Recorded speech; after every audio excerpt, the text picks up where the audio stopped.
اعوذ باللہ من الشیطان الرجیم بسم اللہ الرحمن الرحیم انہا علیہم مؤصدۃ فی عمد ممددہ۔ مؤصدہ کا مطلب یہ ہوتا ہے کہ چاروں طرف سے بند دیواریں، چھت بند، فرش بند، دیواریں بند، نہ کوئی کھڑکی، نہ کوئی دروازہ، نہ کوئی راستہ اور نہ کوئی سوراخ۔ آپ روزانہ دیکھتے ہیں کہ مستورات پریشر کوکر میں گوشت ڈالتی ہے، اس کی موٹی تہ کا فرش، موٹی دیواریں، موٹی چھت اور بیچ میں ایک چھوٹا سا سوراخ ہوتا ہے۔ یہ سوراخ اس لیے ہوتا ہے کہ جب اندر سسٹم بنے تو وہ باہر نکلے، چونکہ اگر بھاپ نکلنے کا کوئی راستہ نہ ہو تو جب اندر کی بھاپ طاقت پکڑے گی تو یہ پریشر کوکر بم بجائے گا، یعنی پھٹ جائے گا، اور اگر یہ پھٹ جائے تو سارے گھر کو آگ لگا کر راکھ کر دے گا۔ اس کے اوپر سے سوراخ ہوتا ہے چھوٹا سا، جس سے بھاپ تھوڑی تھوڑی نکلتی ہے، اور جو اندر بھاپ رہ جاتی ہے وہ اتنی طاقت پیدا کرتی ہے کہ وہ گوشت کو جو 2 گھنٹے میں گلنے کا نام نہ لے، وہ 10 منٹ میں ہڈیوں سے جدا ہو کر ریشہ ریشہ اور ریزہ ریزہ ہو کر پانی بن جاتا ہے۔ 5 منٹ اگر اور لگا دے تو ہڈیاں بھی گل جاتی ہے اور ایسے نرم ہو جاتی ہے جیسے گودا ہوتا ہے۔ یہ روزانہ ہماری عورتوں کا کام ہے۔ اور یہ آیت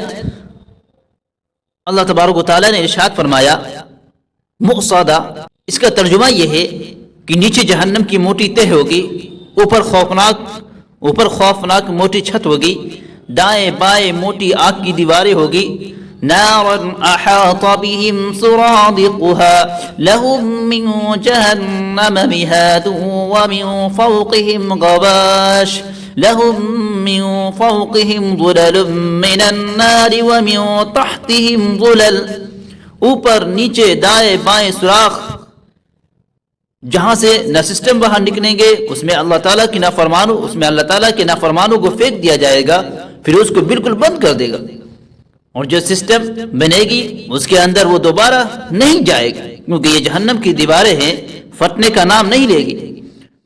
بلکہ اس نافرمان کو پھاڑ کر رکھ دے گی، اس کی بوٹی بوٹی الگ ہو جائے گی، ریشہ ریشہ الگ ہو جائے گا، اس کی ہڈیاں میں آگ کیا بلکہ اس کے تلووں سے آگ اس کے اندر داخل ہو جائے گی، اور اس کو گوشت اور ہڈی سے گزرتی ہوئی، اس کے پیٹ میں رانوں سے گزرتی ہوئی، پیٹ اور سینے سے گزرتی ہوئی، گردن کو چیرتی ہوئی اور کھوپڑی کو چیرتی ہوئی آگ اس سے پار نکل جائے گی، تلووں سے داخل ہوگی اور کھوپڑی سے نکل جائے گی، پاؤں سے لے کر سر کے اوپر تک یہ مؤصدہ ہوگا، اس میں گھرا ہوا۔ اب وہ پریشر بنتا ہے، بھاپ بنتی ہے، آگ بنتی ہے، پگھل جاتا ہے لیکن مرتا نہیں، پھر پگھل جاتا ہے، پھر جڑ جاتا ہے، پھر پگھل جاتا ہے، پھر جڑ جاتا ہے۔ کاش کہ کوئی کروڑ خرب سال کے بعد بھی کہہ دیا جاتا کہ چلو ان کو نکال دیا جائے، نہیں، 10 خرب سال بھی اگر گزر جائے کافروں کے لیے جہنم ہی ہے۔ ایک حدیث میں آتا ہے کہ اگر دوزخ والوں سے کہا جائے کہ دنیا میں ریت کے جتنے ذرے ہیں اتنے سال تمہیں دوزخ میں رکھ کر نکال لیا جائے گا تو وہ سارے خوش ہو جائیں گے، اور اگر جنت والوں سے یوں کہا جائے کہ دنیا میں ریت کے جتنے ذرے ہیں اتنے سال رکھ کر تمہیں جنت سے نکال دیا جائے گا تو وہ رونے بیٹھ جائیں گے، لیکن نہ یہ نکلنے کو اور نہ وہ نکلنے کو، یہ بھی ہمیشہ اور وہ بھی ہمیشہ رہیں گے۔ خالدین فیہا ابدا، اور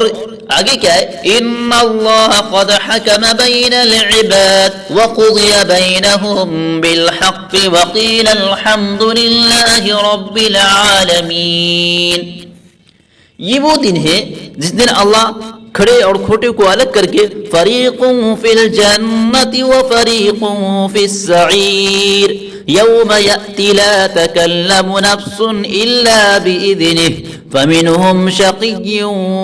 وسعید۔ یہ وہ دن ہے جس دن عزت والے الگ ہوں گے، ذلت والے الگ ہوں گے۔ یہاں تو خشک تر چلتا ہے، اچھا برا چلتا ہے، لیکن وہ دن آئے گا جس دن اللہ کہے گا وَامْتَازُوا الْيَوْمَ أَيُّهَا الْمُجْرِمُونَ، اے مجرمین کی جماعت آج تم الگ ہو جاؤ۔